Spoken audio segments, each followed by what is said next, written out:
Welcome to our cute baby little চঙ্কাল superhit blog. আশা করি বন্ধুরা তোমরা সবাই খুব ভালো আছো, বাট তোমাদের চঙ্কা কিন্তু ভালো নেই। কেন ভালো নেই, কি হয়েছে এবং কি কি করেছি আমি ওকে ভালো একটু করার জন্য, সবটা আজ তোমাদের বলবো। তাই এই ভিডিওটা কিন্তু একদম স্কিপ করো না, হ্যাঁ, পুরোটা দেখতে থেকো লাস্ট পর্যন্ত। আর যারা যারা এখনও সাবস্ক্রাইব করোনি প্লিজ সাবস্ক্রাইব করে নিও, আর পাশে থাকা বেল আইকনটা ক্লিক করো যাতে সবার আগে যে কোনো ব্লগ কিংবা ভিডিও নোটিফিকেশান তোমাদের কাছে পৌঁছে যায়। এবং প্রতিটা ভিডিও, প্রতিটা শর্টসে ওকে লাইক, কমেন্ট, শেয়ার অবশ্যই করো। ওই দেখো এখন একটু ঠিক হয়েছে তো তো এখন দেখো একটু একটু কথা বলছে, যদিও আমি এই ভিডিওটা পুরো ভয়েস ওভার দিচ্ছি। আর দেখতে থাকো তোমরা বাকি পুরো ভিডিওটা। তো বলি তোমাদের কি হয়েছে ওর। অ্যাকচুয়ালি ওর ভ্যাকসিন ছিল, তো ভ্যাকসিন দিতে যাওয়ার জন্য তো ওকে বাইরে বের করতেই হয়েছে। তো বাইরে তো এখন সবাই জানো যে অ্যাডিনো ভাইরাস ছড়িয়েছে, তো আমরা ওকে খুব কমই এখন বাইরে বের করছি, বাট ভ্যাকসিন তো দিতে যেতেই হবে। তো আমরা গেছিলাম, বাট ভ্যাকসিন দিয়ে আসার পরে ও ঠিক ছিল। অ্যাকচুয়ালি এটাতে ওর জ্বর ঠর আসার কথা ছিল না, বাট যেহেতু ওর বাবার একটু শরীরটা খারাপ ছিল, মানে ওর বাবারও একটু কোল্ড কাফ হয়েছিল দুদিন ধরে, তো হঠাৎ দেখি চঙ্কারও না ভ্যাকসিন দিয়ে আসার ওই দিনই মানে রাতের দিকে ওর নাকটা একটু মানে শুশুর শুশুর করছে, বোঝা যাচ্ছে যে ওর সর্দি লেগেছে। তারপরে দেখি গাটাও বেশ গরম। তো ছোটোর থেকে তো আমি ওকে অ্যালোপ্যাথিক ডক্টর মানে দেখিয়েছি, ওর যে চাইল্ড ফিজিশিয়ান ছিল তাকেই দেখিয়েছি, বাট এখন আমি ভাবি যে এখন ওকে একটু হোমিওপ্যাথিক ট্রাই করবো, কেননা বাচ্চাদের তো সর্দি জ্বর এগুলো হতেই থাকে, তো সবসময় যদি অ্যালোপ্যাথিক দিই তো তার অনেক সাইড ইফেক্ট থাকে। তো দেখো পাশ থেকে কথা বলছে, আমাকে কিছুতেই ভয়েস ওভার করতে দেবে না। যাই হোক, তার মধ্যে আমি ভয়েস ওভার করছি। তো কি বলছিলাম, হ্যাঁ, তো ওকে আমি এখন মানে বেসিক্যালি ওকে আমি চেষ্টা করি যে হোমিওপ্যাথিক ওষুধই দেওয়ার, মানে একটু একটু গাটা গরম দেখলেও কখনো আমি হোমিওপ্যাথিক ওষুধ দিয়ে দিই আগে থেকে, যাতে জ্বর ঠর সর্দি না হয়। আর একটু গলা খুসখুস করছে, কাশি হচ্ছে, হাঁচি দিচ্ছে, তখনও অ্যালোপ্যাথিকের বদলে আমি হোমিওপ্যাথিকটা দিয়ে রাখি। হোমিওপ্যাথিকটা অ্যাকচুয়ালি আগে থেকে দেওয়া দরকার থাকে, বাচ্চার শরীর অসুস্থ হওয়ার যে সিমটম কিছু থাকে সেই সময় থেকে দিলে সহজে ওদের শরীর খারাপটা হয় না। তো সেদিন তো রাত্রিবেলা মানে এতটাই ওর শরীর খারাপ লাগছিল, তো ওকে কি করব, হোমিওপ্যাথিক যা ছিল ঘরে সেটা আমি দিয়েছি। তো কোন ওষুধ দিয়েছি সেটা আমি বলতে পারবো না সঠিক, কেননা সেটা আমার জানা নেই হোমিওপ্যাথিক ওষুধ সম্বন্ধে। তো যাই হোক, আমি নেক্সট ব্লগে দেখি তোমাদের সাথে শেয়ার করব পুরোটা জেনে ও ডক্টরের থেকে। দেখো আমাকে কিছুতেই ভয়েস ওভার করতে দিচ্ছে না, দাঁড়াও একটু পরে তোমাদের সাথে আবার কথা বলছি।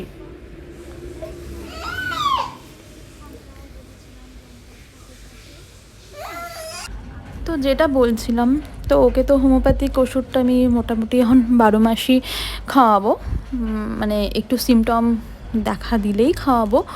এবং নেক্সট টাইম তো আমাদের সাথে অবশ্যই শেয়ার করব। ওর হোমিওপ্যাথিক যে ডক্টর আছে ওনাকে জিজ্ঞেস করে যে কী ওষুধ আমি খাওয়াচ্ছি। উনি বলেছেন যে যখনই দেখবে যে একটু জ্বর জ্বর ভাব আছে কিংবা কাশি কিংবা হাঁচি দিচ্ছে বাচ্চা, সেই সময় আগে থেকে ওষুধটা খাইয়ে দেবে। আমিও তাই করি, যে সেই ওষুধগুলো দেখো আমি বের করেছি, এর মধ্যে ওর জ্বর সর্দি এই ওষুধগুলো রয়েছে। এগুলোর নামটা আমাকে বলেছিল, অ্যাকচুয়ালি হোমিওপ্যাথিক ওষুধ তো ঠিক মনে নেই আমার, তো আমি সঠিক না জেনে তো তোমাদের সাথে শেয়ার করতে পারবো না। বাচ্চার ব্যাপার যেহেতু, আমি নেক্সট টাইম যখন ডক্টরকে আমি ভিজিট করতে যাব আমি অবশ্যই নামটা জেনে নিয়ে তোমায় জানাবো। এই দেখো এবার আমি ওই সর্ষের তেল নিয়ে বসেছি, যেটা তোমাদের বলছিলাম যে আমি ঘরোয়া কিছু ট্রিক্স অ্যাপ্লাই করি।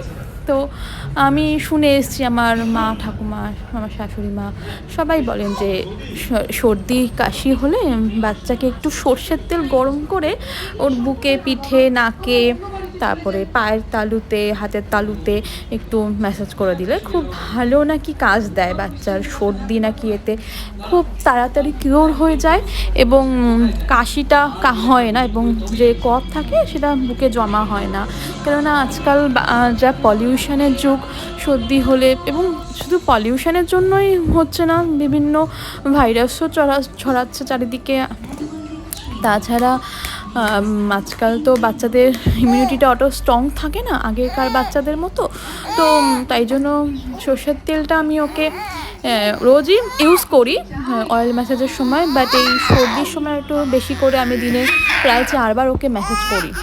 তো এই গেল হচ্ছে আমার নুস্কা, ঘরোয়া নুস্কা, যেটা আমি অ্যাপ্লাই করে থাকি। আর তাছাড়া এই হোমিওপ্যাথিক ওষুধগুলো তোমরা দেখতে পাচ্ছ, যেগুলো নিয়ে ও খেলা করে, মানে ওকে যখন খাওয়াতে আমি যাই, ও এই হোমিওপ্যাথিক ওষুধের এই শিশিগুলো ওর খুব পছন্দের, খেলনা মনে করে। এবং আরেকটা জিনিস তোমাদের সাথে শেয়ার করি, যে আগে আমাকে ডক্টর বলেছিল এই হোমিওপ্যাথিক ওষুধগুলোকে গরম জলে করে চামচে করে গুলিয়ে করে খাওয়াতে, বাট এখন আমি দেখছি যে ও যে নিচে দুটো দাঁত উঠেছে, তো ওকে মুখে দিলে ও বেশ চুষে চুষে বেশ মজা করেই খায়। তো আমার সেই খাটনিটা কমে গেছে, মানে ওকে ওষুধগুলো আমি বড়দের মতো করেই খাওয়াতে পারি, একটা একটা করে মুখে দিই যাতে ফট করে গলায় না আটকে যায়। তো ওটা বেশ মজা করে করেই খায়। অন্যান্য খাবার খেতে চায় না ঠিকই, কিন্তু ওষুধ খেতে ওর খুব মজা লাগে। তো এই হোমিওপ্যাথিক ওষুধ আমার খুব কাজে দিয়েছে, আমি ডক্টরকে অনেক থ্যাঙ্কস জানাই। আর তাছাড়াও আর বেশি করে জল খাওয়াতে হবে বাচ্চাকে সর্দির সময়, যেটাও আমি খুব অ্যাপ্লাই করে থাকি। এটাও আমার ঘরোয়া নুস্খা একটা। এমনি তো বাচ্চাদের মানে হাইড্রেট রাখতে হয়, আর সর্দি আর জ্বর হলে বাচ্চাকে বেশি করে হাইড্রেট রাখতে হয়, যাতে ডিহাইড্রেশন না হয়, ওদের কোনো প্রবলেম হয়। যত হাইড্রেট থাকবে বাচ্চা টয়লেট হবে, তার সাথে ওর শরীরের তাপমাত্রাটা বজায় থাকবে ঠিকঠাক, যাতে ওর জ্বরটা বেশি না আসে এবং সর্দিটাও তাড়াতাড়ি কমে যায়। আমি তাই জন্য ওকে বারবার করে জলটা খাওয়াই। আমি অনেক সময় এই বোতলে করে ওকে দিই, ও খায়, আবার খাওয়ার সময় ওকে বাটি চামচ করেও তো জল খাওয়াই, মানে জলটা তখন জলের পরিমাণটা আমি বাড়িয়ে দিই। এমনি ডক্টর ওকে সারাদিনে 500 ml মতো জল খাওয়াতে আমায় বলেছে। তো সর্দির সময় বা জ্বর আসলে আমি একটু বেশি পরিমাণে ওকে খাওয়ানোর চেষ্টা করি। তবে বাচ্চা তো, ও খেতে চায় না, কিন্তু আমি চেষ্টা করি না জলটা খেতে হবে, খেলার ছলে হোক ওকে বোতল দিয়ে খেলতে দিয়ে দিই, যাতে ও জলটা নিজে থেকেই খায়। এবং ও খেলতে খেলতে অনেক সময় নিজে খাবার এখন চেষ্টা করে, তো খায়ও। আর খাওয়ার সময় আমি বাটি চামচে করে খাওয়াই। এই দেখো না, আবার ও শুরু করেছে কান্নাকাটি, ভয়েস ওভার কিছুতেই করতে দেবে না। যাই হোক, তো তোমরা বাড়িতে কি কি ট্রিক্স অ্যাপ্লাই করো নিজেদের বাচ্চাদের সাথে, মানে এরকম জ্বর সর্দি হলে, তো সেটাও আমাকে জানিও অবশ্যই। আমিও সেগুলো অ্যাপ্লাই করব নেক্সট টাইম। এবং আমি যে সর্ষের তেল ইউজ করি কিংবা জল বেশি করে খাওয়াই এবং হোমিওপ্যাথিক ইউজ করি, তো এগুলো জেনে তোমাদের কীরকম লাগলো সেটাও বলো। তুমি কি তো আমি জানি সর্ষের তেল হয়তো অনেকেই তোমরা ইউজ করো না, অনেকেই নারকেল তেল কিংবা অলিভ অয়েল কিংবা আমন্ড অয়েল এগুলো ইউজ করো, বাট আমার মতে সর্ষের তেলটা না খুব ভালো, মানে বিশেষ করে শীতকালটা তো আমি বাচ্চাকে সর্ষের তেল ইউজ করেছি ঠান্ডাটা যাতে না লাগে।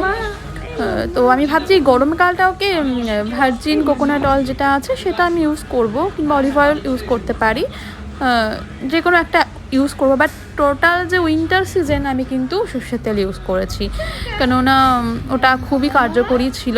আমার বেবি অ্যাকচুয়ালি খুব কম ভুগেছে এই মানে সর্দি কাশি জ্বর থেকে। তো যাই হোক, তোমরা কে কী ইউজ করো আমার সাথে অবশ্যই শেয়ার করো, আমিও সেটা জানতে চাই কোনটা অ্যাকচুয়ালি বেটার হয় বাচ্চাদের জন্য। তবে আমার সর্ষের তেল যেটা আসে সেটা একদম ঘানি থেকে আসে, পিওর একদম মাস্টার অয়েল, তো একদমই ভালো। বাজারের অয়েল আমি ইউজ করি না, ওর মধ্যে অনেক কিছু মেশানো থাকে, তো স্কিনের পক্ষে ওগুলো ক্ষতিকারক হবে। তো যাই হোক, তোমরা আমাকে কিন্তু অবশ্যই জানিও কে কে ইউজ করছো, কারণ আমিও তোমাদের রিপ্লাইয়ের জন্য অপেক্ষায় থাকবো। আর যারা যারা এখনও চ্যানেলটা সাবস্ক্রাইব করোনি, প্লিজ চ্যানেলটা সাবস্ক্রাইব করো, লাইক কমেন্ট শেয়ার করতে কিন্তু একদম ভুলো না। আর থ্যাংক ইউ আমার এই পুরো ব্লগটা দেখার জন্য। সাথে থেকো, পাশে থেকো আমাদের এই লিটল জঙ্কার। Thank you.